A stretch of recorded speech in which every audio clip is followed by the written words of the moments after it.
Yeah, I've already got enough bad legendaries to do a review on. Okay, Astralith is the person we are reviewing today. We're going to go through, we're going to test it out, see how it does, and give it a rating. So Astralith for me is mostly about the basic attack, but it has 3 abilities in aura, so let's go through it. It attacks enemies, fills the turn meter of a random ally by 15%. However, if it was a critical strike, it will fill the turn meter by 15% for all allies instead of just one random one. The second move attacks one enemy, places 2 bombs that detonate after 1 turn. And then Judgment is kind of the unique move here, which exchanges remaining health values with the target, then attacks them with the default skill. Meaning that if you're 10% HP and the enemy is 90% HP, you swap to 90, then you attack with the basic and execute them. And that's pretty good, plus it drives the more turn meter since it's the basic attack use as well. And you also gain a extra turn instantly and decreases the cooldown of the skill by 3 turns if this champion drops below 20% when it gets attacked. Now, you want to drop below 20% but also stay alive, so you need a little bit of tanky stats, some HP, some defense, but primarily you're just going to want speed because you're really trying to drive this basic attack. Now, the aura is also pretty nice, speaking of speed, and gives you ally speed in arena by 28%, and arena is going to be the majority of use for this character, but I have had some PvE use driving turn meter with just the basic and people like Apothecary to kind of keep the turn meter going. As masteries go, I just do the things that give her accuracy, plus make her go quicker. She's got to place the bombs, and that's really the only thing that's got to do the accuracy check. I like War Master just because she has single target abilities, no multi-hit, so it's a War Master over Giant Slayer proc. I don't really think she has much use of this because there's not really much AoE and there's no ignore defense skill or anything, so the other ones are not quite as good. It's mostly going to be a War Master for me, and then I just took the increase of stats across the board and a little bit of extra damage. Okay, we're going to check a few random things here, like if you get her and max her out, can she be a campaign farmer? Just for the people that maybe pull her right in the beginning and you want to know, hey, if I get her, can I go through 12-3 Brulo? So here you go, let's find out. And there you go, she did it in 49 seconds. Not the fastest, but with the basic attack and swapping health, she can do it pretty easily.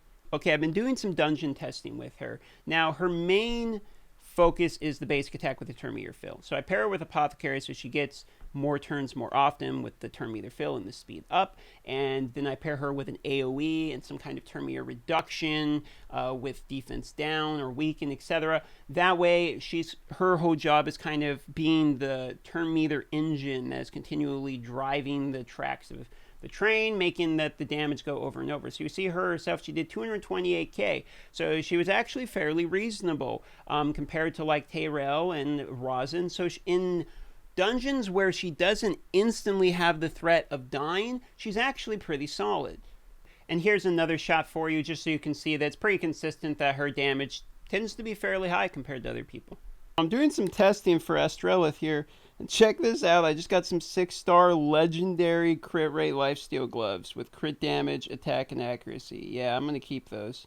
After pretty thorough testing in the Dragon, I can say this isn't really where she shines. You can probably get it to work, but unfortunately she is at an affinity disadvantage on Dragon 20, meaning that you hit weak fairly often, so your turn meter does not really get driven. For this reason, you lose a lot of the value for her, so I'm going to say she's not usable in Dragon 20. And when it comes to Spider, typically in Spider, you're looking for mass damage, turn meter reduction, ways to cheese it. She doesn't really have any of the things that's required for her to really pop off in Spider. 15% turn meter fill isn't going to do the job for that dungeon, so she's not usable in Spider 20 either. When it comes to Ice Golem, she struggles. The ads like to kill her. She is kind of squishy if you don't build her super tanky, because I like to get lots of speed on her to make her really useful. I could make her tanky and absorb some of the ad damage, but then you're losing a lot of her value.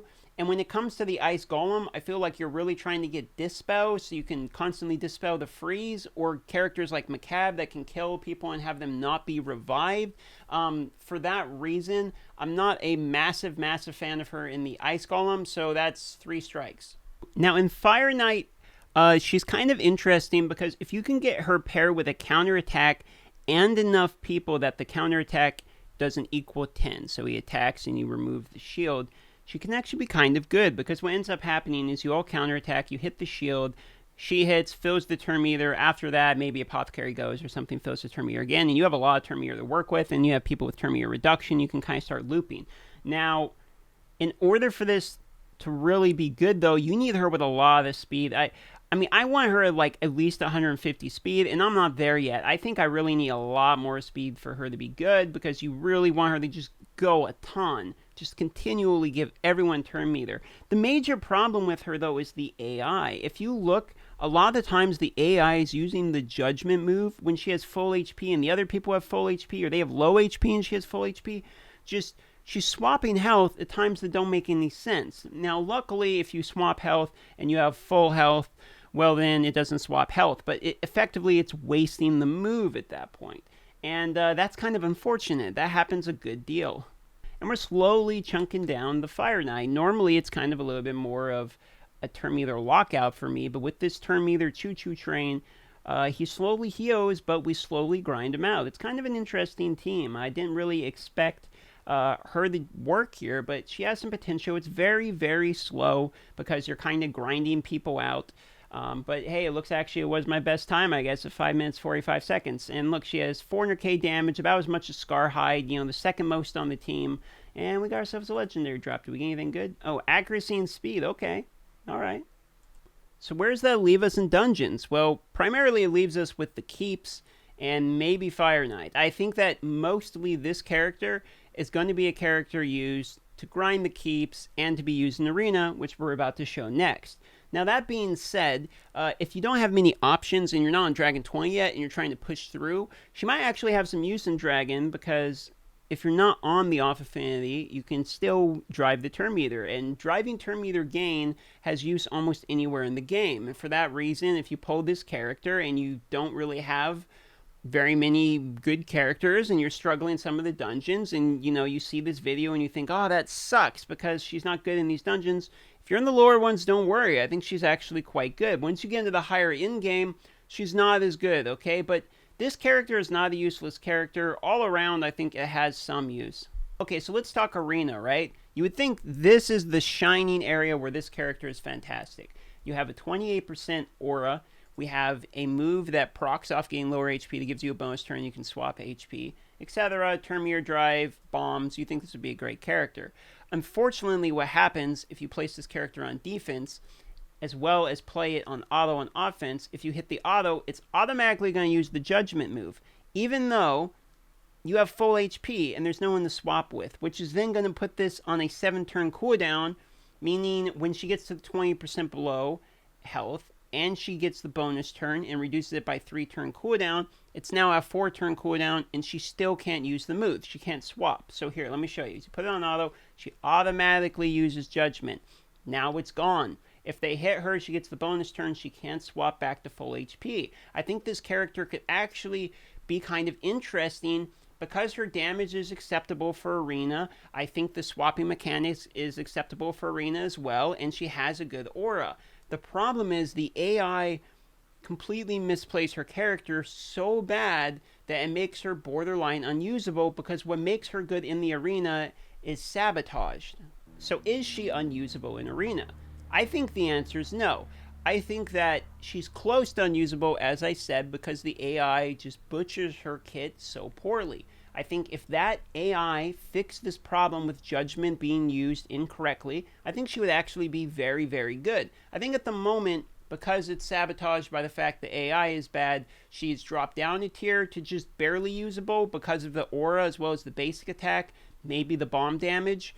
But if this Judgment move was not bugged, or I don't know if it's a bug, or if it was working in a more sophisticated way, this character would go from just, barely usable to very good, I think, in the Arena. As you can see here, I'm not really dropping matches. Granted, I have Rey, Nethro, Mountain King. I got some pretty good other characters in there, but she does fill her parts. She does respectable damage for the most part. And, I'm not disappointed that she's in the team. So where does that leave us with this character?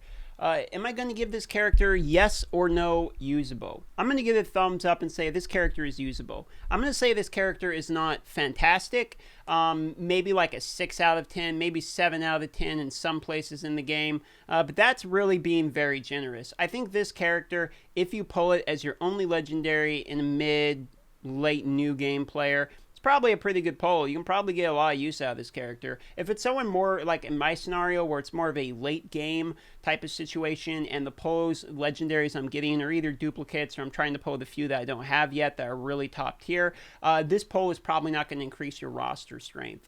But for the majority of players, I don't think you should be sad if you pull this character, and I don't think you should instantly just focus all your rares over this character and not worry about this character at all. I think that you can get some value out of it, and investing in one legendary at a time, I think, is something that can be done and will help benefit your account. Even if the legendaries aren't super top tier, there's always a use for some of these guys, and I think this one is a good example of somebody that has use, but is maybe not completely overpowered. So let me know what you guys want to see next. We can either do a Solus legendary review. I have him right here. I've been slowly working on his masteries. Or we can do Altan or the newly pulled Scartorsis. So you guys let me know what you're interested out of those three, and I will do that one for you tomorrow. Thank you very much for watching my video. Your likes, comments, subscribes, and all that keeps me going. I appreciate it. There's been a significant amount of support around the channel in the last few months, as well as on the Twitch stream, and I would like to take the time now to heartfelt appreciate that and say thank you guys very much for that, as it's constant motivator to keep up the content coming, and I appreciate the chance to do this. So thank you guys very much. I hope you all have a great day.